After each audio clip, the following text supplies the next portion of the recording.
Hello my dear friends, welcome to our YouTube channel. मेरा नाम है मयूरी भागवानी और आज की डेट है 1 सितंबर। 1 सितंबर के जितने भी इम्पोर्टेंट आर्टिकल्स आज आए हैं न्यूज़पेपर्स में, उन सभी को एनालाइज करेंगे। बता दूं आपको कि आज जो है द हिंदू पब्लिश नहीं हुआ है क्योंकि कल गणेश चतुर्थी थी, इसीलिए आज द हिंदू पब्लिश नहीं हुआ है। आज जितने भी न्यूज़ हैं all of them are from Indian Express. Okay, the Indian Express से हमारी सारी इंपॉर्टेंट न्यूज़ आज आ रही हैं। तो शुरुआत करते हैं। उससे पहले बता दूं कि आप इन सभी मीडियम्स के थ्रू मुझसे कनेक्ट कर सकते हो। ये हमारा टेलीग्राम चैनल है, इसे ज़रूर ज्वाइन कर लेना। इस पर मैं आपको सारी अपडेट्स देती रहती हूँ। और आगे बात कर लेते हैं आज के टॉपिक्स की। GS1 में और GS1 में हमारे पास कुछ भी नहीं है। GS2 में गवर्नेंस में है, कॉपीराइट ब्रीच के बारे में एक आर्टिकल है, NDPS एक्ट के बारे में है। इसके अलावा इंटरनेशनल रिलेशंस में देखेंगे Russia deepens Europe's energy squeeze और जेनेवा कन्वेंशन के बारे में देखेंगे। GS3 में साइंस एंड टेक में देखेंगे एंटी रेडिएशन पिल्स के बारे में। एंड GS4 में we have nothing for today. आगे बात करें उससे पहले बता दूं दैट हमारा चेज योर गोल इनिशिएटिव चल रहा है जो कि बहुत जल्दी ख़त्म होने वाला है। आप लोगों का बहुत ही बढ़िया रिस्पॉन्स मुझे मिल रहा है। करना आपको ये है, अगर आप लोगों ने अभी तक भी इसको फॉलो नहीं किया है कोई दिक्कत नहीं, कोई बात नहीं, अभी अब इसको फॉलो कर लो। क्या है इसमें, डेली न्यूज़ एनालिसिस ये वाला जो वीडियो है, इसके अंत में, इसके मिड में कहीं पे भी आपको एक क्वेश्चन मिलेगा। इस क्वेश्चन को आपको अटेम्प्ट करना है, आंसर देना है और कमेंट सेक्शन में आपको इसका आंसर देना है।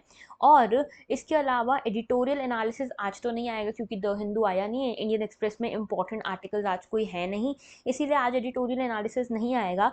लेकिन मैं आप लोगों को एक यहाँ पे एथिक्स का पेपर शेयर करने वाली हूँ कल आप लोगों के साथ। एथिक्स का जो फुल लेंथ टेस्ट वाला जो पेपर मैं आप लोगों के साथ शेयर करने वाली हूँ। बेसिकली ये हमारी बैच 1 जो हमारी लॉन्च हुई थी, हमने अभी लॉन्च की थी इससे पहले कुछ टाइम पहले तक।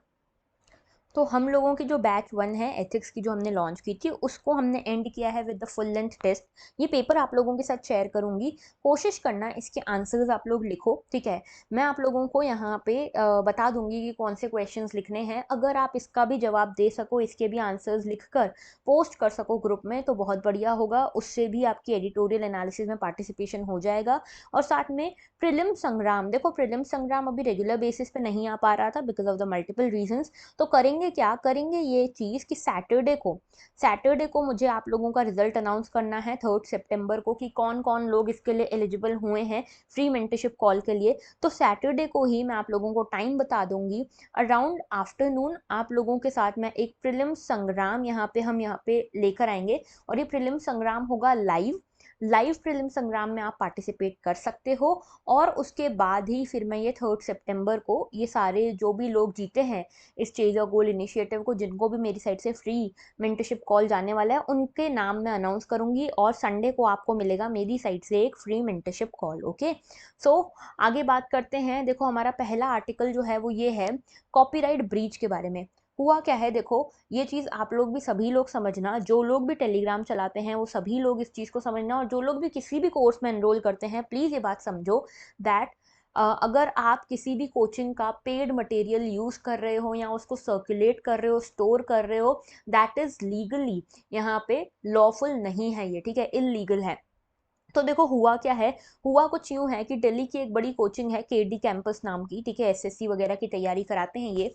इनकी जो ओनर हैं, जो नीतू सिंह मैम है, इन्होंने यहाँ पे कोर्ट में जाके बेसिकली ये कंप्लेन करी कि इनका जो स्टडी मटेरियल वगैरह है, जो इनके लेक्चर्स हैं कॉम्पिटिटिव एग्जाम्स के लिए जो प्रिपेयर कराती हैं, वो यहाँ पे टेलीग्राम चैनल्स में रोटेट कर रहे हैं, सर्कुलेट कर रहे हैं। और ऐसे टेलीग्राम चैनल्स जिन पे इस तरह का मटेरियल सर्कुलेट कर रहा है, उनको, उन सभी चैनल्स को यहाँ पे बैन किया जाए। और साथ में इनकी मांग ये है कि जो भी ऐसे टेलीग्राम चैनल के ओनर्स हैं या फिर जो भी ऐसे लोग हैं जो इन्वॉल्व हैं इस तरह के सर्कुलेशन में, इस तरह के स्टडी मटेरियल के सर्कुलेशन में, जो कि पेड है लेकिन फिर भी अगर कोई इसको गलत तरीके से इलीगली सर्कुलेट कर रहा है, स्टोर कर रहा है, या फिर चाहे वो PDF हो, चाहे वो वीडियो हो, कुछ भी हो, फिर भी यहाँ पे अगर उसको सर्कुलेशन किया जा रहा है उसका गलत तरीके से, बेसिकली एक तरह की पायरेसी हुई, ये चीज़ जो है कॉपीराइट इन्फ्रिंजमेंट के अंतर्गत आती है और इन सभी लोगों को चार्ज किया जाए, सज़ा मिलनी चाहिए। ये कहना है ये KD कैंपस की ओनर का। तो बेसिकली देखो यहाँ पे जो हाई कोर्ट है, दिल्ली हाई कोर्ट, उन्होंने टेलीग्राम को बोला है कि आप जितने भी यूज़र्स इस तरह के काम कर रहे हैं, जितने भी यूज़र्स इस तरह के स्टडी मटेरियल्स को, पेड स्टडी मटेरियल्स को सर्कुलेट कर रहे हैं, या ऐसे कोई स्टूडेंट्स जो यहाँ पे कोई वीडियो लेक्चर्स को सर्कुलेट कर रहे हैं, स्टडी मटेरियल को सर्कुलेट कर रहे हैं, बिना परमिशन के पेड कोर्सेज को सर्कुलेट कर रहे हैं, उन सभी की इन्फॉर्मेशन आप हमको दीजिए। तो यहाँ पे टेलीग्राम ने बोला है कि हम आपको ये इन्फॉर्मेशन अभी तक तो नहीं दे सकते क्योंकि हमारी पॉलिसी के अगेंस्ट है। हाई कोर्ट ने बोला कि ऐसे कैसे पॉलिसी के अगेंस्ट है, तब टेलीग्राम बोलता है कि ये जो है यूजर्स की प्राइवेसी पॉलिसी के अगेंस्ट है और इसीलिए हम ये नहीं दे सकते। दिल्ली हाई कोर्ट ने बोला आपको देना पड़ेगा, आपको जो है अपनी जो इन्फॉर्मेशन है अपने यूजर्स की और उनके जो टेलीग्राम चैनल्स हैं, ग्रुप्स हैं, उनकी इन्फॉर्मेशन आपको हमको देनी पड़ेगी। और इन्होंने ये कहा है कि अगर बेसिकली टेलीग्राम ये कह रहा था कि हमारा सर्वर जो है वो आपके देश में नहीं है, वो सिंगापुर में है, और हमारी पॉलिसी ये है कि हम यहाँ पे डाटा को इनक्रिप्टेड फॉर्म में रखते हैं, प्राइवेसी का ध्यान रखते हैं, और सिर्फ एक ही टर्म पे हम जो यूज़र्स हैं उनकी इन्फॉर्मेशन को लीक करते हैं। वो ये होना चाहिए, वो एक कंडीशन ये होनी चाहिए कि जो भी यूज़र, आप जिस भी यूज़र की इन्फॉर्मेशन मांग रहे हो वो एक टेररिस्ट के फॉर्म में बाहर आए, या फिर टेररिस्ट के फॉर्म में इमर्ज हो, या फिर कोई ऐसा काम किया हो उसने जो कि टेररिस्ट करते हैं जनरली। ओके, तो इस तरह का यहाँ पे नेशनल सिक्योरिटी वगैरह का कोई इशू होता है तो हम आपको ये इन्फॉर्मेशन दे सकते हैं, आईपी एड्रेस, ईमेल आईडी वगैरह। लेकिन यहाँ पे कोर्ट ने बोला है हमें कोई मतलब नहीं, आपका जो ये ओरिजिन कहाँ से है, आपका सर्वर कहाँ से आ रहा है, ये सब हमको मतलब नहीं है। टेलीग्राम ने खुद ने चूज किया कि सिंगापुर में हमें अपना सर्वर रखना है, लेकिन इसके चलते आप इंडिया के कॉपीराइट ओनर्स का यहाँ पे राइट इन्फ्रिंज नहीं कर सकते, और इसीलिए आपको इन सभी के नाम, इन सभी के जो ईमेल आईडीज हैं वो सब हमको देने पड़ेंगे, ये कहा है हाई कोर्ट ने। तो बेसिकली ये पूरा मुद्दा जो है ये कॉपीराइट इन्फ्रिंजमेंट से रिलेटेड है। ये कॉपीराइट क्या होता है ये समझना जरूरी है हमारे लिए। तो देखो, copyright is one of the intellectual property rights. Okay, intellectual property right है ये। कैसे इंटेलेक्चुअल प्रॉपर्टी राइट है? देखो, इंटेलेक्चुअल प्रॉपर्टी का मतलब क्या होता है? इंटेलेक्चुअल प्रॉपर्टी का मतलब होता है क्रिएशन ऑफ द माइंड। ठीक है, आप कोई भी इन्वेंशन कर रहे हो, कोई आर्टिस्टिक वर्क, कोई लिटरेरी वर्क बना रहे हो, कोई सॉन्ग बना रहे हो, कोई सिंबल बना रहे हो, ये सब आपका इंटेलेक्चुअल प्रॉपर्टी राइट होगा। और इसके लिए जो भी चीज़ आपने खुद से क्रिएट की है उसके ऊपर आपके कुछ राइट्स होंगे जिनको पेटेंट, कॉपीराइट, ट्रेडमार्क एक्सेट्रा कहा जाता है। ठीक है, इससे क्या होता है कि यहाँ पे जो इंटेलेक्चुअल प्रॉपर्टी राइट होल्डर है उसके पास मोनोपोली आ जाती है उस प्रॉपर्टी को यूज करने की। अब देखो, मान लो कोई यहाँ पे कोई पर्सन है, बड़ी मेहनत, बड़ी रिसर्च, सब कुछ करके यहाँ पे कोई ड्रग डेवलप करता है। ठीक है, और ये ड्रग अगर आप सभी को 10 रुपए में देने लग गए और इसने डेवलप करने के लिए 1000-2000 रुपए लगाए थे, तो इसको तो कोई फायदा ही नहीं हुआ ना, अगर इसको सब 10 रुपए ही देने वाले हैं तो इसीलिए, और सब लोग क्या करेंगे, इसका फॉर्मूला चुरा के सब लोग ऐसे 10-10 रुपए में बनाने लग जाएंगे, तो इनको तो फायदा। लेकिन इस पर्सन ने, जिसने इतना दिमाग खर्च किया, सब कुछ यहाँ पे क्रिएशन लगाया, उसको तो कोई फायदा नहीं हुआ। इसीलिए इस पर्सन का, इस क्रिएटर का फायदा इंश्योर करने के लिए ये मोनोपोली दी जाती है कुछ टाइम के लिए उस पर्टिकुलर प्रोडक्ट के ऊपर, उस पर्टिकुलर प्रॉपर्टी के ऊपर यूज करने की। और इंपॉर्टेंस इसकी सबसे पहले हमको समझ में आई थी under the Paris convention of protection of industrial property, 1883 का ये पेरिस कन्वेंशन है। दूसरा है बर्न कन्वेंशन, ये 1886 का है। याद रखना दोनों कन्वेंशन के नाम, पेरिस कन्वेंशन और बर्न कन्वेंशन। ओके, अच्छा देखो, अब इसमें copyright is one of the यहाँ पे इंटेलेक्चुअल प्रॉपर्टी राइट। तो कॉपीराइट का मतलब क्या होता है? कॉपीराइट का मतलब ये है कि अगर मान लो आपने कोई लिटरेरी वर्क बनाया है, ड्रामेटिक वर्क बनाया है, म्यूजिकल आर्टिस्टिक वर्क बनाया है, ऐसा कुछ बनाया है, सिनेमेटोग्राफिक फिल्म बनाई है, साउंड रिकॉर्डिंग्स की है, फॉर एग्जाम्पल आपने कोई सॉन्ग बनाया है, फॉर एग्जाम्पल आपने कोई वीडियो बनाया, वीडियो रिकॉर्डिंग करी है, फॉर एग्जाम्पल ये वाला लेक्चर मैं बना रही हूँ। ठीक है, ये लेक्चर भी क्या है, इसके ऊपर भी कॉपीराइट जो राइट्स हैं वो मुझे मिल सकते हैं। तो इसके अंतर्गत लॉ होता है कॉपीराइट एक्ट 1957, जो कि इस कॉपीराइट के जो राइट्स हैं वो देता है ओनर को, आईपीआर ओनर को। ओके, और मिनिस्ट्री कौन सी इन्वॉल्व होती है? Copyright office under ministry of human rights, human resource development. Okay, और 60 ईयर्स का इसका पीरियड होता है, यानी कि 60 साल तक के लिए ये जो कॉपीराइट वाला आपका राइट है वो रहेगा, एग्जिस्ट करेगा। 60 ईयर्स के बाद वो खत्म हो जाएगा। ओके, उसको फिर बाद में कोई भी यूज कर सकता है। ऑलराइट, आगे बात करते हैं। नेक्स्ट है Russia deepens Europe's energy squeeze again. तो हुआ क्या है? हुआ कुछ यूं है कि यूक्रेन रशिया वॉर चल रही है, इसमें रशिया के ऊपर सैंक्शंस लगाए हुए हैं पूरे यूरोप ने, पूरे वेस्टर्न कंट्रीज ने, यूएस ने, यूके ने, यूरोप ने, इन सभी ने इसके ऊपर लगाए हुए हैं सैंक्शंस।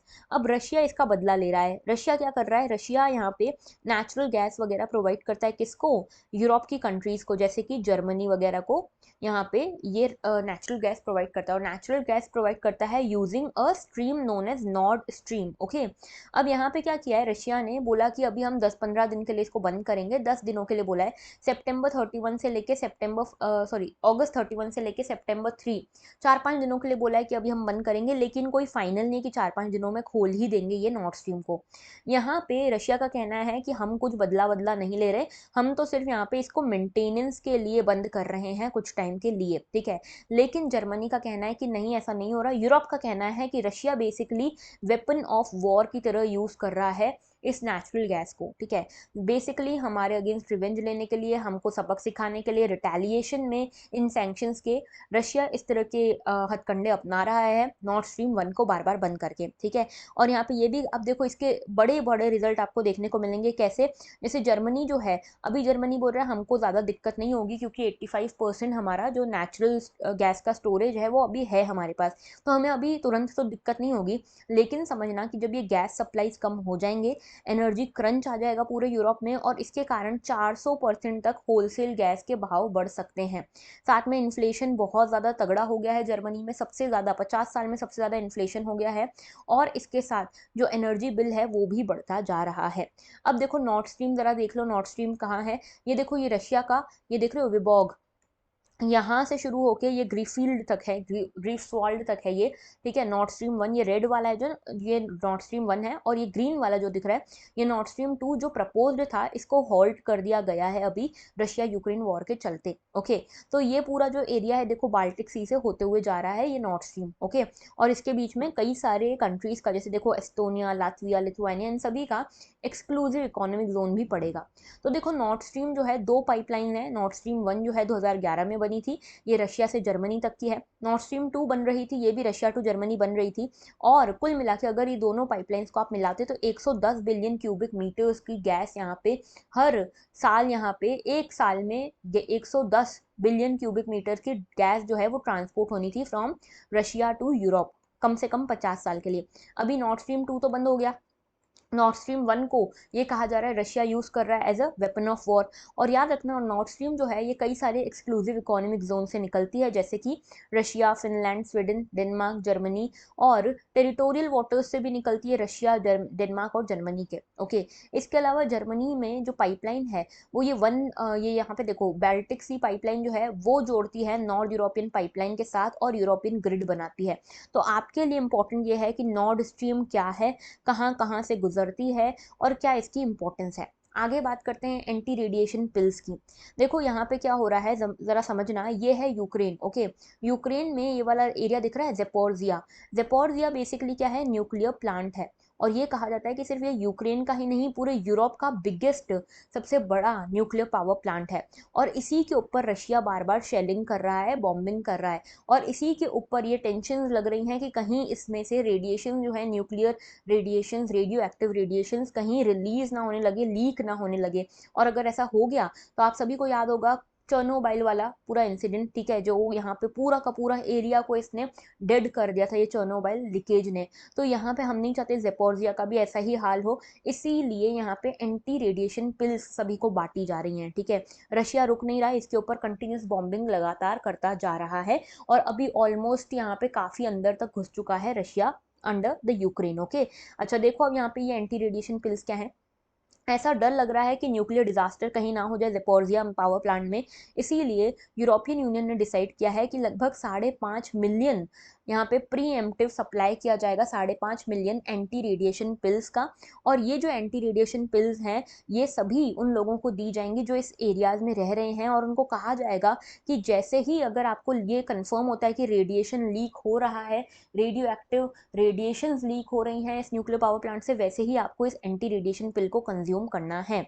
अब ये रेडिएशन इमरजेंसी क्या होती है? देखो, एक अनप्लान्ड इवेंट या अनइंटेंशनल इवेंट या इंटेंशनल एक्ट भी हो सकता है, जहाँ पे रेडियो न्यूक्लियर हजार्ड जो है वो कॉज हो जाए, और उसके चक्कर में ह्यूमंस और एनवायरमेंट जो है वो काफ़ी ज़्यादा हार्म हो सकता है।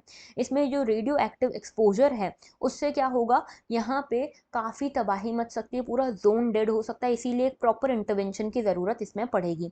अब ये एंटी रेडिएशन पिल्स क्या है? देखो, ये पोटेशियम आयोडाइड की टैबलेट्स हैं, ठीक है, जिनको एंटी रेडिएशन पिल्स कहा जा रहा है ना, याद रखना, पोटेशियम आयोडाइड की टैबलेट्स हैं, ठीक है, potassium iodides. Okay. Potassium iodide की टैबलेट्स हैं और बेसिकली ये करेंगी क्या, रेडिएशन एक्सपोजर से आपको बचाएंगी।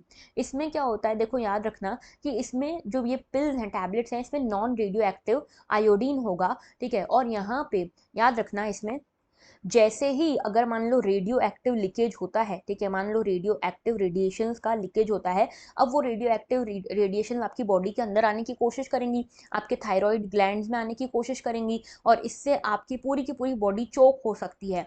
इस रेडियो एक्टिव रेडिएशन के एब्जॉर्प्शन को ब्लॉक करने का काम कर सकता है, ब्लॉक करने का काम कर सकता है कौन, ये नॉन रेडियो एक्टिव, ये पोटेशियम आयोडाइड की टैबलेट्स। ओके। तो इसीलिए जब जैसे ही रेडिएशन लीक होगा, जो रेडियो एक्टिव आयोडीन है ये फ्लोट करता रहता है एयर में, ठीक है, और वाटर, फूड, सॉइल, इन सबको कंटेमिनेट कर देता है। चलो ये तो फिर भी ठीक है, ये तो धो सकते हो आप पानी साबुन वगैरह से, ठीक है। लेकिन अगर आपने इसका एक्सपोजर में आप चले गए, यानी कि अगर रेडियो एक्टिव रेडिएशंस कहीं हैं, आप वहाँ चले गए, आपकी स्किन ने इसको एब्जॉर्ब करना चालू किया, आपने इसको इनहेल करना चालू किया, तो ये आपके थायराइड ग्लैंड तक पहुँच सकता है, वहाँ एक्यूमुलेट हो सकता है, आपके के पूरे बॉडी मेटाबॉलिज्म को रोक सकता है। इसको ख़त्म करने के लिए, इस चीज़ को रोकने के लिए, इस चीज़ को ब्लॉक करने के लिए, इस तरह का ऐसा ना हो, थायराइड ग्लैंड्स आपके चोक ना हो, इसके लिए ये पोटेशियम आयोडाइड की टैबलेट्स आपको दी जाएंगी under this anti radiation pills. Okay, समझ गए। आगे बात करते हैं नेक्स्ट इशू की, भांग, गांजा and criminality in NDPS act. तो देखो अभी क्या हुआ, एक आदमी को अरेस्ट किया गया, आदमी को अरेस्ट किया गया इस जुर्म में कि उसने 29 केजी भांग उसके पास से मिली और 400 ग्राम गांजा मिला है, ठीक है। बाद में पता चला जब यहाँ पे ये गया, कर्नाटका हाई कोर्ट ने थोड़ा ढंग से पढ़ा एनडीपीएस एक्ट। एनडीपीएस एक्ट क्या है, narcotic drugs and psychotropic substances act. इसको जब ध्यान से पढ़ा तो इसमें लिखा था कि गांजा को तो कवर ही नहीं कर रहे हम कमर्शियल क्वांटिटी में। अब पहले एनडीपीएस एक्ट क्या है, पहले ये समझो। Narcotic drugs and psychotropic substance act 1985, ये एक्ट जो है ये रेगुलेट करता है कुछ ऑपरेशंस को, जैसे कि जो भी नार्कोटिक ड्रग्स हैं या साइकोट्रोपिक सब्सटेंसेज, ऐसे नशीले पदार्थ जो हैं, उनका मैन्युफैक्चर करना, ट्रांसपोर्ट करना, कंजप्शन करना, इन सबको रेगुलेट करने का काम ये करता है एनडीपीएस एक्ट। ओके। इसमें कोई भी इलिसिट एक्टिविटी आप करते हो, जैसे कि आप कैनबीज उगाते हो या फिर कोई नार्कोटिक ड्रग को मैन्युफैक्चर करते हो, इन सब इश्यूज के लिए आपको यहाँ पे पनिश किया जा सकता है। और अगर आप गिल्टी पाए जाते हो तो आपको रिगरस इम्प्रीजनमेंट हो सकता है 10 साल के लिए, जिसको एक्सटेंड कर सकते हो 20 साल तक। ओके। और इसके अलावा फाइन भी लग सकता है 1 लाख रुपए का। इसके अलावा अगर आपके यहाँ से नार्कोटिक ड्रग्स पाए जाते हैं, साइकोट्रोपिक सब्सटेंसेस पाए जाते हैं, या फिर आप इसकी ट्रैफिकिंग करते हो, स्मगलिंग करते हो, तब आपको यहाँ पे पेनल्टी मिल सकती है। इसमें एक प्रोविजन डेथ पेनल्टी का भी है, अगर आप रिपीटेड ऑफेंडर हो तो आपको डेथ पेनल्टी भी मिल सकती है। और नार्कोटिक कंट्रोल ब्यूरो ये 1986 में बनाया गया था under the same act, NDPS act के अंतर्गत ही नार्कोटिक कंट्रोल ब्यूरो को बनाया गया था। अब देखो समझना इस बात में कि यहाँ पे जो एनडीपीएस एक्ट है ना, ये एनडीपीएस एक्ट दो तरह की बात करता है। दो तरह की बात कैसे करता है, एक तो कोई भी ड्रग्स आपके पास मिलेंगे तो स्मॉल क्वांटिटी में मिल रहे हैं या कमर्शियल क्वांटिटी में मिल रहे हैं। स्मॉल क्वांटिटी यानी कि आप अपने यूज़ के लिए इसको यूज़ करने वाले हो, कमर्शियल यानी कि इसकी स्मगलिंग करने वाले हो, उसकी ट्रैफिकिंग करने वाले हो, बेचने वगैरह वाले हो, ठीक है। तो यहाँ पे दोनों की बात करेंगे, लेकिन समझना भांग के बारे में क्या लिखा है। भांग जो है एक एडिबल प्रेपरेशन है जो कि कैनबीस प्लांट से बनाया जाता है, ठीक है। इसको आप ठंडाई वगैरह में यूज़ करते हो, महाशिवरात्रि हो गया, होली हो गया, इन सब टाइम्स पे बहुत ज़्यादा चलती है इंडिया में ये भांग। ओके। लेकिन जो 1985 का एनडीपीएस एक्ट है ये भांग के साथ डील ही नहीं करता, ठीक है। ये बात ज़रूर करता है ड्रग्स वगैरह के बारे में कि ड्रग्स को आपको रोकना है वगैरह, लेकिन एनडीपीएस एक्ट बोलता है कैनबीस जो है वो एक नार्कोटिक ड्रग है, ठीक है। इसमें चरस हो गया, गांजा हो गया, इन सब की बातें होती है, लेकिन एक्चुअल में भांग को यहाँ पे प्रॉपर्ली कवर ही नहीं किया गया है अंडर दिस एनडीपीएस एक्ट।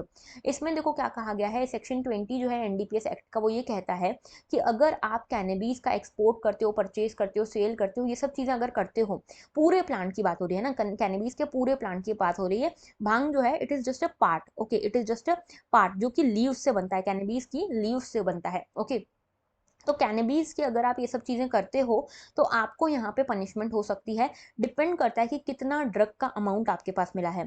अगर आपके यहाँ पे स्मॉल क्वांटिटी मिला है, स्मॉल क्वांटिटी का मतलब क्या है, 100 ग्राम चरस या हशीश मिला है या फिर 1 किलो गांजा मिला है, तो ऐसे केस में आपको रिगरस इम्प्रीजनमेंट हो सकता है 1 साल तक का, और इसके अलावा आपको 10,000 रुपये फाइन भी भरना पड़ेगा। कमर्शियल क्वांटिटी में अगर आपके पास से सीज किया जाता है, यानी कि 1 किलो चरस या हशीश या फिर 20 किलो तक गांजा अगर आपके पास से यहाँ पे जब्त किया जाता है तो आपको 10 साल तक की रिगरस इम्प्रीजनमेंट हो सकती है, 20 साल तक इसको एक्सटेंड किया जा सकता है। ओके, और याद रखना अगर इनके बीच में कहीं पे मिलता है कि स्मॉल क्वांटिटी और कमर्शियल के बीच में, तो भी 10 साल तक की इम्प्रीजनमेंट आपको हो सकती है। Okay, with 1 lakh of fine. तो ये इंपॉर्टेंट था एनडीपीएस एक्ट के बारे में आपको बताना मुझे। नेक्स्ट है Geneva convention. Geneva convention news में क्यों है? क्योंकि यहाँ पे जेनेवा कन्वेंशन ही कहा जाता है एक और नाम से, convention of international road traffic of 1949। याद रखना जेनेवा कन्वेंशन का मतलब क्या है, इंटरनेशनल रोड ट्रैफिक से रिलेटेड ये कन्वेंशन है, 1949 का कन्वेंशन है। और इसी के अंतर्गत याद रखना कि इंडिया ने इस कन्वेंशन को साइन किया हुआ है, इसीलिए इस कन्वेंशन में बात की जाती है इंटरनेशनल ड्राइविंग परमिट की। और इंटरनेशनल ड्राइविंग परमिट अब इंडिया ने स्टार्ट किया है। इंडिया की ministry of road transport and highways ने नोटिफाई किया है कि इंटरनेशनल ड्राइविंग परमिट अब दिया जा रहा है लोगों को, और इसके लिए प्रॉपर एक प्रोसीजर भी स्टैंडर्डाइज किया गया है। 1949 की ट्रीटी है, इंटरनेशनल रोड ट्रैफिक के ऊपर बेस्ड है। बहुत ही छोटी सी न्यूज़ है, लेकिन याद रखना ये जेनेवा कन्वेंशन जो है ना, ये अलग है than the other kind of Geneva agreements. ठीक है, कुछ और जेनेवा एग्रीमेंट्स भी हैं, उनकी भी बात कर लेते हैं।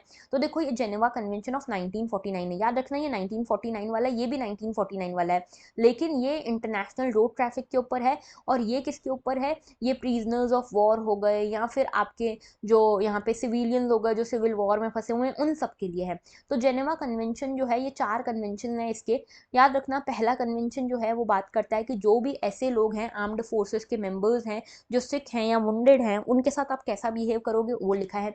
जेनेवा कन्वेंशन 2 जो है वो लिखा है कि शिपरेक्ड सेलर्स जो है, जो यहाँ पे समुद्र में फंसे हुए सेलर्स हैं या आर्म्ड फोर्सेस हैं सी के ऊपर, उन सबके साथ आप कैसे बिहेव करोगे, उनकी कंडीशंस को कैसे इंप्रूव करोगे। जेनेवा कन्वेंशन नंबर 3 में लिखा हुआ है कि प्रिजनर्स ऑफ वॉर के साथ कैसा ट्रीटमेंट होना चाहिए। और जेनेवा नंबर 4 में लिखा हुआ है कि किस तरह से सिविलियंस को बचाने की कोशिश हमको करनी चाहिए during the time of war. Okay, तो बड़ा इंपॉर्टेंट था ये जेनेवा कन्वेंशन। आगे बात करते हैं कल की। ये क्वेश्चन है मियावाकी मेथड। मियावाकी मेथड क्या है भाई? एक तरह की जापानीज मेथड है, ठीक है, और अफॉरेस्टेशन की मेथड है, अफॉरेस्टेशन की मेथड है, अफॉरेस्टेशन टेक्निक है। क्वेश्चन नंबर 8 जो है 8th डे है आज हमारा चेज अ गोल इनिशिएटिव का, और उसके लिए क्वेश्चन आप सभी की स्क्रीन पे ये रहा। इसको ज़रूर अटेम्प्ट करना और मुझे कमेंट सेक्शन में बताना कि इसका सही जवाब क्या है। आज के लिए इतना ही था, that was all for today. अगर लेक्चर अच्छा लगा है तो लाइक ज़रूर करना, कमेंट ज़रूर करना, शेयर करना मत भूलना, और सब्सक्राइब करना भी मत भूलना। That was all. Thank you for watching and have a very good day.